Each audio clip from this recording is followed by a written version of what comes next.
예배 자리에 나오신 여러분들에게 하나님의 귀한 은혜가 임하기를 간절히 소망합니다. 오늘 말씀의 제목은 빌립의 전도입니다. 여러분들 눈치채셨겠지만 오늘은 저도 부담이고 여러분도 부담이 전도에 관한 말씀을 함께 나누고자 합니다. 전도가 참 어느 때보다 힘든 시대를 우리가 살아가고 있습니다. 우선 종교다원주의가 그 어느 때보다 거센 위력을 발휘하고 있습니다.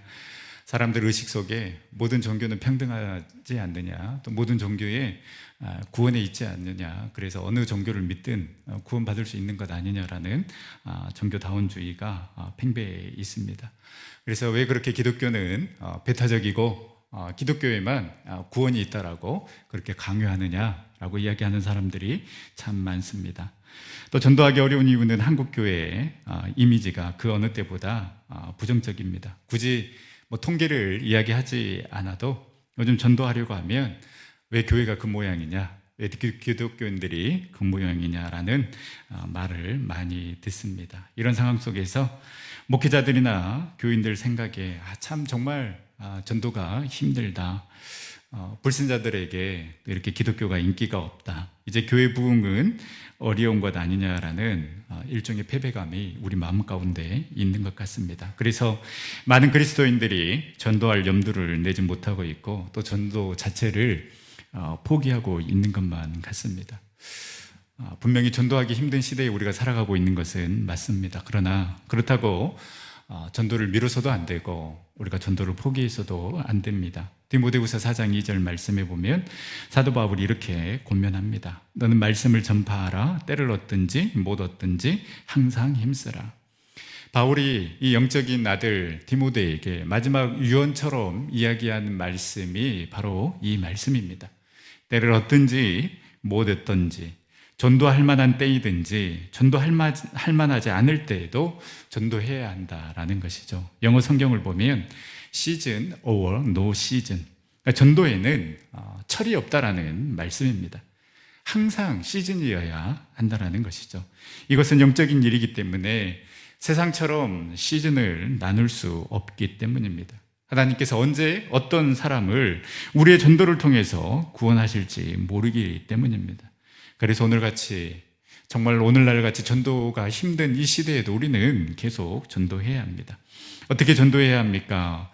예수 천당, 불신 지옥만 외쳐도 전도가 되던 시대가 있었습니다. 혹자는 이제 투망식 전도라고 하던데요. 그물 던지듯이 나가서 그물을 던지면 많은 사람들이 몰려오는 그런 시대가 있었습니다. 그러나 지금은 아니죠. 이 투망식 전도가 아닌 일명 이 양식형 전도를 해야 한다라고 이야기합니다. 전도 대상자를 선정해 놓고 보살피고 만들어가는 전도 방법을 사용해야 합니다. 이때 중요한 것이 바로 복음을 들려주는 것도 중요하지만 복음을 보여주는 것도 중요합니다. 우리가 삶으로 예수 그리스도를 보여줌으로써 그 상대방으로 하여금, 전도 대상자로 하여금 나도 예수님을 믿어야 되겠구나, 저렇게 살아야 하겠구나라는 마음이 일어나게 해야 합니다. 그래서 베드로전서 2장 12절 말씀에 보면 베드로 사도는 이렇게 이야기합니다. 너희가 이방인 중에서 행실을 선하게 가져 너희를 악행한다고 비방하는 자들로 하여금 너희 선한 일을 보고 오시는 날에 하나님께 영광을 돌리게 하라 함이라. 한마디로 말하면 우리의 행실을 선하게 하여서 그 믿지 않는 사람들이 하나님께 영광을 돌리게 해야 한다라고 이야기하고 있습니다. 예수님께서도 마태복음 5장 16절 말씀에도 같은 말씀을 하셨습니다. 이같이 너희 빛이 사람 앞에 비추게 하여 그들로 너희 착한 행실을 보고 하늘에 계신 너희 아버지께 영광을 돌리게 하라. 우리가 빛으로 살아가야 한다라는 말씀입니다. 그리고 그 빛을 세상 사람들에게 비춰서 저들로 하나님께 영광을 돌리게 하는 그러한 삶을 살아가라는 것입니다. 그렇습니다. 이제 우리의 전도 방법은 말로 하는 전도가 아니라 삶으로 전도하는 그러한 방법으로 바뀌어야 합니다. 물론 말로도 복음을 들려주어야 하지만 우리가 주력해야 할 것은 복음을 보여주는 일에 더욱 힘써야 합니다. 그래서 당장에 그 열매의 일일비하는 것이 아니라 우리의 삶의 자리에서 그 그리스도의 삶을 살아가고 전도자의 삶을 살아감으로 당신을 보니 나도 교회 다녀야 되겠다. 당신을 보니 정말 나도 예수 믿어야 하겠구나라는 그 마음의 결단을 하게 한다면 바로 그 삶이 정말 그 복음 전도자의 삶을 살아가는 것이라고 할 수 있습니다. 오늘 본문 말씀을 통해서 초대교회 7 집사 중에 한 명이었고 복음 전도자의 삶을 살았던 빌립 집사의 삶을 묵상해 보며 은혜를 나누고자 합니다. 이 사도행전 8장은 여러모로 참 의미가 있는 장입니다. 첫 번째는 예루살렘에만 머물러 있었던 복음이 사마리아 땅에 전해졌기 때문에 이 사도행전 8장은 굉장히 큰 의미가 있습니다. 스데반 집사 순교 이후에 예루살렘에 큰 박해가 있게 됩니다. 그래서 사도 외에는 다 유대와 사마리아 땅으로 흩어지게 됩니다. 유대인들은 그 초대교회 당시에 영향력을 미쳤던 이 스데반 집사를 죽이면 이들의 세력이 약해질 것이다라고 생각했겠지만 오히려 초대교회 성도들은 흩어져서 복음을 전하는 계기로 삼게 됩니다. 유대인들에게 있어서 이 사마리아 땅은 경멸의 땅, 저주의 땅입니다. 아무도 관심 갖지 않았는데 사도행전 8장에 들어와서 사도행전 1장 8절 말씀이 이루어지게 되는 것입니다. 유대와 사마리아와 땅끝까지 이르러 복음을 전파하라 라는 그 말씀이 사도행전 8장에서 이루어집니다. 두 번째, 왜 사도행전 8장이 중요한가? 예루살렘 중심, 베드로 중심의 사역에서 예수님의 제자가 아니어도 얼마든지 성령의 능력으로 이 전도 사역을 감당할 수 있음을 보여주었기 때문입니다. 사도행전 8장은 그래서 의미가 있습니다. 이 빌립이 사마리아 땅에서 복음을 전하는데 놀라운 부흥의 역사가 일어나기 시작합니다. 사도행전 8장 6절에서 7절 말씀에 기록된 것처럼 표적과 기사가 일어나서 그 사마리아 성에 큰 기쁨이 넘쳐났다라고 기록하고 있습니다. 이 소식을 듣고 베드로와 요한이 사마리아 땅에서도 그 저주의 땅에서도 이런 놀라운 일들이 일어나는구나 라고 베드로와 요한이 이 사마리아 땅을 방문하게 됩니다. 그리고 마지막으로 이 8장의 의미가 있는 것은 이제 묵상하겠지만 이방인이 세례를 받고 구원받았다는 데 의미가 있습니다. 말씀드린 것처럼 사도행전 7장까지는 예루살렘 중심, 유대인 중심으로 복음이 전파됐지만 사도행전 8장에서는 사마리아 땅에 복음이 전파됐을 뿐만 아니라 에티오피아, 내시, 이방인에게도 복음이 전해졌다는 데 의미가 있다고 할 수 있습니다. 이렇게 빌립을 통하여서 사마리아 땅에 놀라운 역사가 일어났습니다. 빌립이 사마리아 땅에서 귀한 사역을 잘 감당하고 있는데 빌립에게 하나님의 음성이 들립니다. 오늘 본문 26절에 보면 주의 사자가 빌립에게 말하여 이르되 일어나서 남쪽으로 향하여 예루살렘에서 가사로 내려가는 길까지 가라 하니 그 길은 광야라. 여기서 가사는 요즘에 가자지구를 생각하시면 될 것 같습니다. 빌립이 사실 그 저주의 땅, 이 사마리아 땅으로 간 것만 해도 큰 결단이 있었을 것입니다. 왜냐하면 말씀드린 것처럼 이 사마리아 땅은 이방인들과 피가 섞였다고 해서 유대인들이 싫어하는 땅, 경멸의 땅이 바로 이 사마리아 지역이기 때문입니다. 그래서 이 사마리아 지역을 통과해서 가면 빠르게 갈 수 있지만 유대인들은 이 땅을 밟는 것조차 싫어합니다. 그만큼 유대인들에게는 저주의 땅이요, 여기 사마리아 사람들과는 말도 섞기 싫어합니다. 그런데 빌립이 이 사마리아 땅에 가서 복음을 전했습니다. 귀신이 물러가고 중풍병자와 못 걷는 사람이 나오면서 그 성에 큰 기쁨이 있었습니다. 이렇게 모두가 싫어하는 땅에 가서 복음을 전하고 그 사마리아 지역에서 사역을 잘 감당하고 있는데 하나님께서 이번에는 빌립을 갑자기 광야로 보내십니다.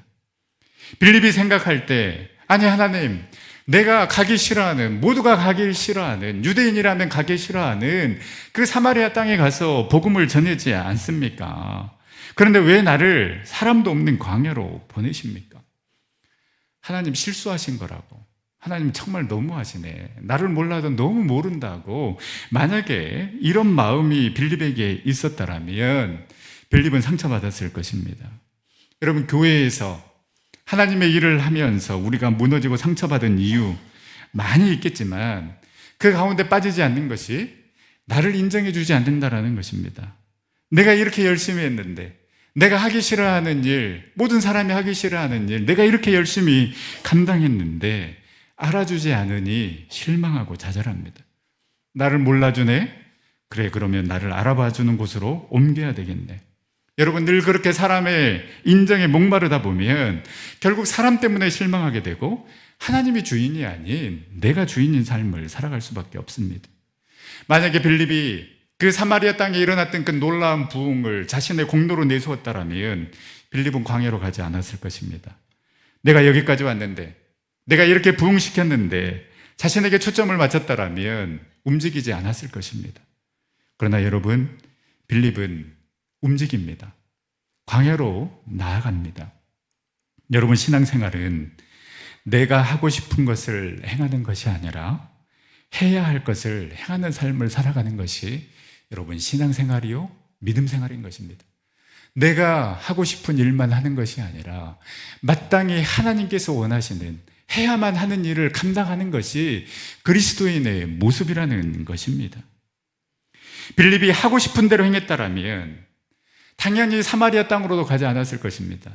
당연히 광야로도 가지 않았을 것입니다. 그러나 빌립은 하고 싶은 대로 행하는 것이 아니라 해야 할 것을 행하는 삶을 살아갔기에 사마리아 땅으로도 갈 수 있었고 광야로도 갈 수 있었던 것입니다. 여러분, 그리스도인으로서 우리가 마땅히 해야 할 일이 무엇이겠습니까? 당연히 주님의 지상명령을 행하는 것, 때를 얻든지 못 얻든지 복음을 전파하는 것입니다.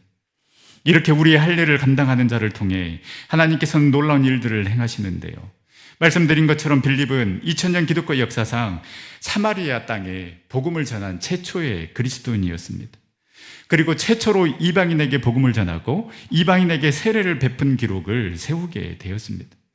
빌립이 한 것이 아니라 해야 할 일을 하고자 했던 그 순종했던 빌립을 통하여서 하나님께서 역사하신 것입니다. 사랑하는 전성교회 성도 여러분, 우리가 가만히 있는 것이 아니라 정말 우리가 내가 하고 싶은 일만 감당하는 것이 아니라 그리스도가 원하는 삶을 살아가며 마땅히 행해야 할 일, 복음을 전하는 일을 감당할 때 하나님께서 저와 여러분들을, 그리고 우리 전성교회를 사용하셔서 또 놀라운 일들을 감당하게 하실 줄 믿습니다. 부담입니다. 저에게도 부담입니다. 이렇게 전도 설교하는데 제가 전도 못하면 여러분들이 저를 얼마나 무시하겠습니까? 그래서 저도 전도 대상자가 있습니다. 여러분, 거룩한 부담감을 가지고 나아가 봅시다.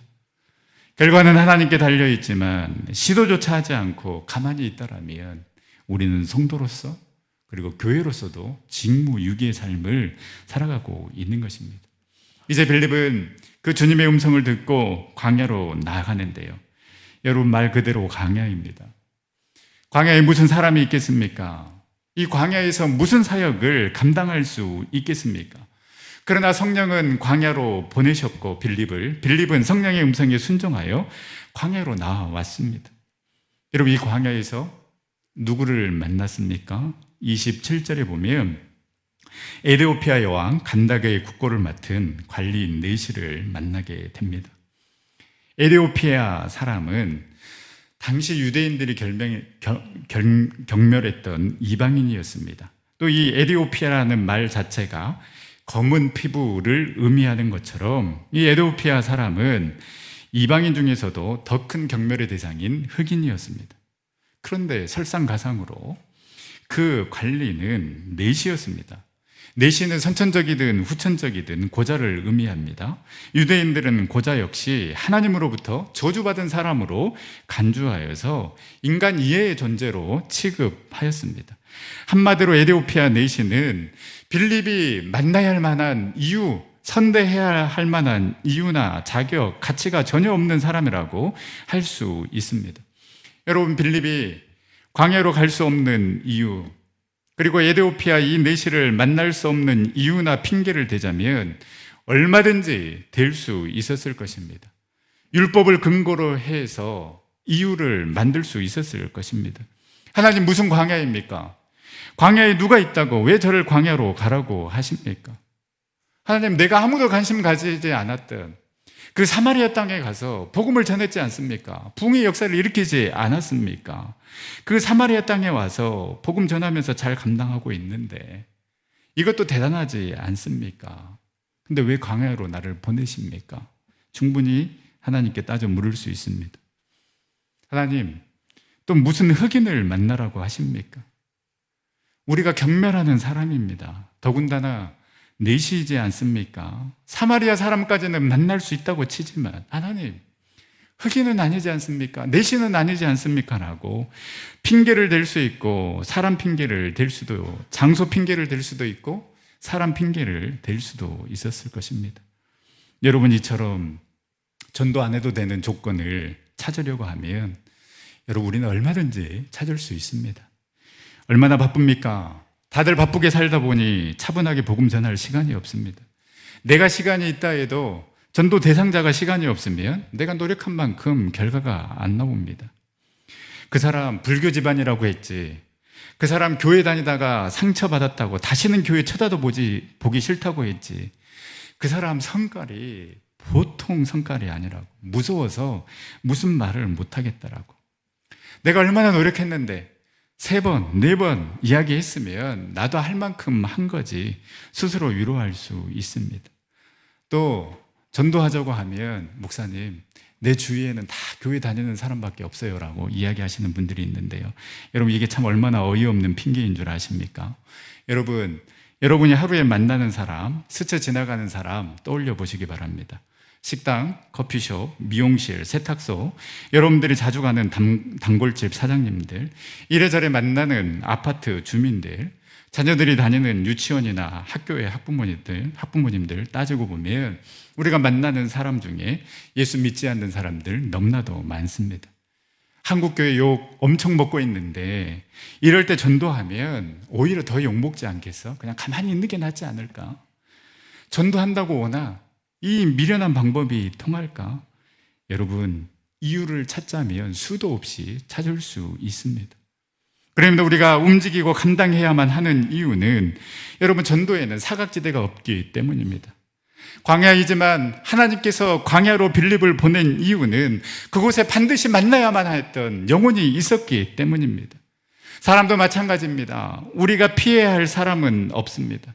사람이 보기에, 유대인들이 보기에 내시일 뿐이지 하나님이 보시기에는 이 내시도 귀한 당신의 자녀이며 놀라운 일을 감당하게 될 당신의 큰 그릇이었습니다. 오랜 시간을 거쳐 에티오피아에서 예루살렘으로 예배하러 왔지만 이방인이기 때문에 예루살렘 전에 들어가지는 못하고 그 바깥뜰에서 예배를 드렸을 것입니다. 하나님에 대한 깊은 관심이 있었고 그만큼 영적인 갈급함도 있었습니다. 그렇기 때문에 하나님은 이 영혼을 포기할 수 없었던 것입니다. 광야라고 해서 가지 않고, 흑인이라고 해서 만나지 않고, 넷이라고 해서 만나지 않고, 이런저런 핑계대면서 우리가 나가지 않고 만나지 않으면 하나님께서 사랑하시는 그 영혼들은 어떻게 되는 것입니까? 빌립을 광야로 보내셨던 것처럼 지금 우리도, 저와 여러분들을 하나님께서는 세상 가운데로 보내고 계십니다. 그곳이 여러분의 직장이 될 수도 있고 여러분들이 만나는 모임이 될 수 있습니다. 여러분들이 자주 가는 그곳이 어느 곳이든, 아, 하나님께서 나를 이곳으로 보내셨구나 라는 그런 마음을 갖는다라면 여러분, 보이게 될 것입니다. 눈에 들어오는 사람이 있을 것입니다. 만나야 될 영혼을 만나게 하기 위해서 계속 우리를 보내시고 만나시게 하실 때에 안 되는 핑계만을 대면서 가만히 있는 것이 아니라 그 부르심에 순종하며 가라 하시는 그곳에서 귀한 영혼들을 만나서 주님 품으로 인도해내는 그 축복의 통로의 삶을 살아가는 우리 전생의 모든 성도님들이 다 될 수 있기를 간절히 소망합니다. 빌립이 그 하나님의 음성에 순종하여 성령의 이끄시는 대로 광야로 갔을 때에 이 내시를 만나게 되고, 이 내시는 이사야의 말씀을 읽고 있었습니다. 그가 읽고 있었던 내용이 바로 이사야 53장 7절에서 8절 말씀입니다. 고난받는 여호와의 종에 대한 예언이 기록되어 있는 부분입니다. 내시가 빌립에게 묻습니다.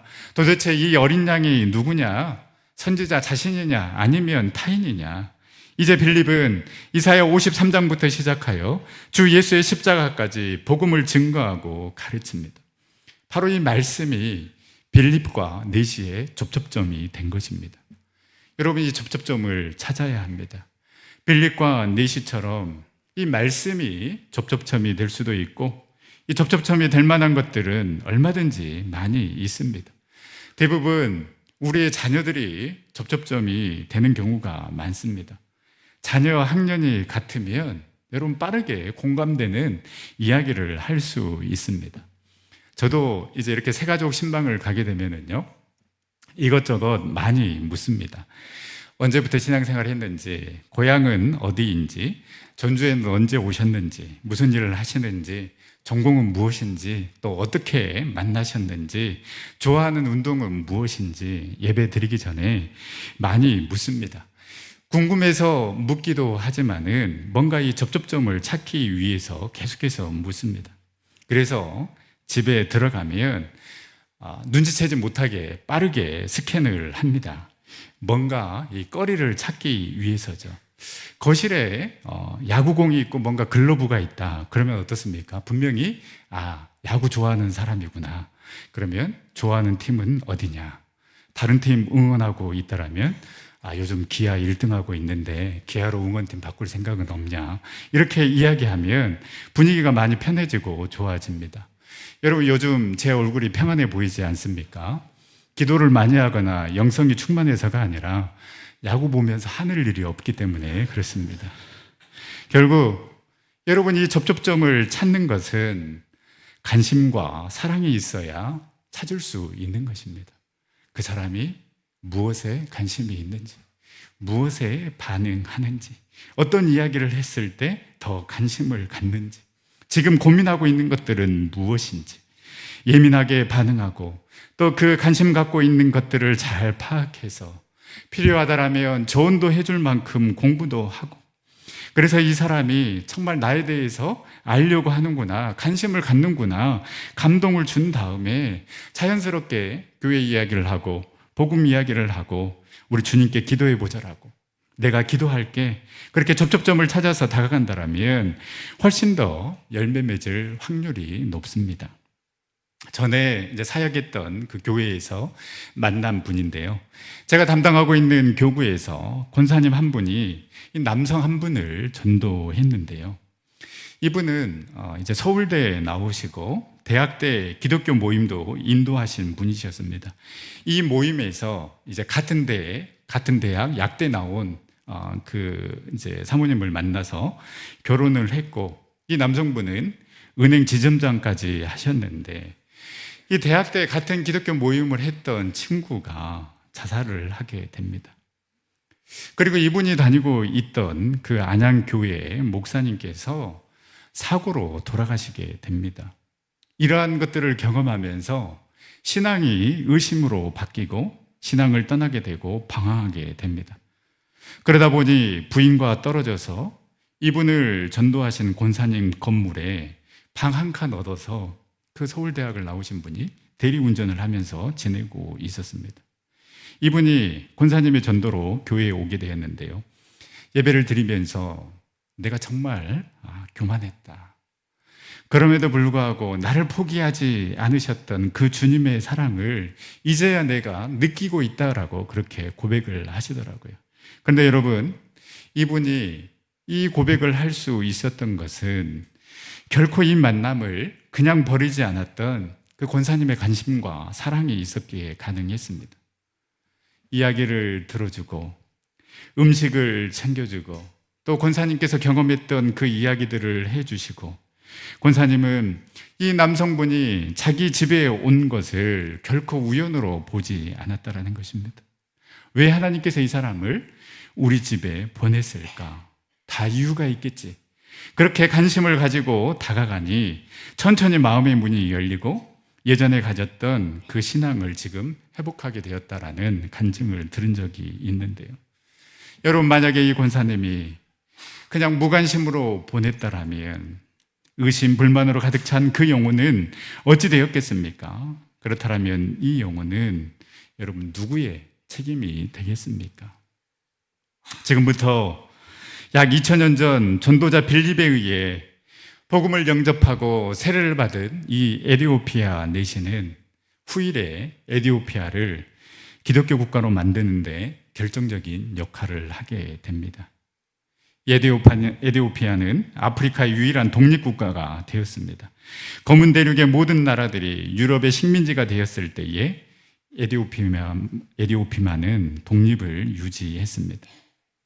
성령의 음성을 듣고 광야로 달려갔던 한 사람의 순종과 열정이, 그리고 그 복음을 받아들여 받은 은혜를 또 나눴던 한 사람의 믿음이 여러분 한 나라를 세우게 되는 밑거름이 된 것입니다. 사랑하는 전성교회 성도 여러분, 여러분의 광야는 어디입니까? 오늘 내가 만나야만 하는, 또 내가 전도해야만 하는 에디오피아 내시는 누구입니까? 우리를 보내시는 그곳에서 반드시 만나야만 하는 영혼을 만나게 하실 때에 우리 외면치 아니하고 핑계대지 아니하고 빌리처럼 달려가서 그 영혼을 살리고 주님 품으로 인도해내는 축복의 통로의 삶, 복음 전도자의 삶을 살아가는 우리 전생의 모든 성도님들이 다 될 수 있기를 간절히 소망합니다. 우리 시간에 함께 묵상으로 기도할 때에 오늘 말씀을 생각하면서 하나님, 빌립처럼 내가 달려가야 할 곳이 어디입니까? 만나야 될 그 영혼은 누구입니까? 우리 함께 기도하며 나아갑시다. 안 되는 이유를 찾으면서 자리에 머물러 있는 것이 아니라 주님이 보내시는 곳에 기꺼이 달려가게 하여 주시고 주님께서 사랑하시는 그 영혼 주님 보여주시옵소서. 만나게 하셔서 부족한 나를 통하여서 복음의 능력의 역사가 일어나게 하여 주시옵소서. 우리 시간에 말씀 생각하며 함께 기도하며 나가도록 하겠습니다. 사랑과 은혜 하나님, 참으로 감사를 드립니다.